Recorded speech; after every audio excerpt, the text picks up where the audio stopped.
ரொம்ப டேஸ்டியான ஹெல்த்தியான ஒரு ஈவினிங் ஸ்நாக்ஸ் ராகி பிடி கொழுக்கட்டை எப்படி பண்ணுறதுன்னு பார்க்கலாமா? அது செய்கிறதுக்கு ஃபஸ்ட்டு ஒரு மிக்சர் ஜாரில் கொஞ்சமாக தேங்காய் 3 ஏலக்காய் சேர்த்துட்டு நல்லா கொரப்பாக அரைச்சி எடுத்துக்கோங்க. இப்போ வெள்ளைப்பாக்கு வந்து ரெடி பண்ணிடலாம். அதுக்கு வந்து ஒரு கடாயில் 3/4 கப் வெல்லம் சேர்த்துட்டு கொஞ்சம் தண்ணி சேர்த்துட்டு கட்டி எதுவும் இல்லாத மாதிரி நல்லா வெல்லத்தை வந்து கரைச்சி எடுத்துக்கோங்க.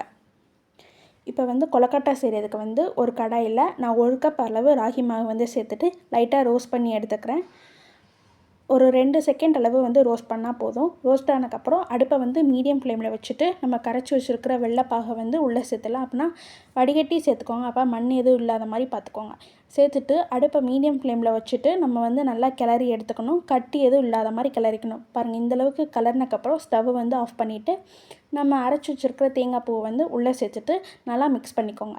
இப்போ கை பொறுக்கிற அளவு சூடு வந்தக்கப்புறம் நெய் அல்ல எண்ணெய் சேர்த்துட்டு நல்லா ஒவ்வொரு கொழுக்கட்டைகளாக வந்து பிடிச்சி எடுத்துக்கோங்க.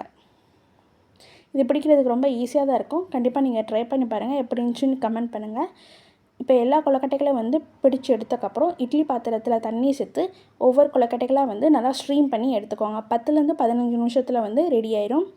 இந்த வீடியோ பிடிச்சிச்சுன்னா லைக் பண்ணுங்கள், ஷேர் பண்ணுங்கள். எங்கள் யூடியூப் சேனலுக்கு சப்ஸ்கிரைப் பண்ணுங்கள். நீங்களும் கண்டிப்பாக ட்ரை பண்ணி பார்த்துட்டு எப்படி இருந்துச்சுன்னு கமெண்ட் பண்ணுங்கள்.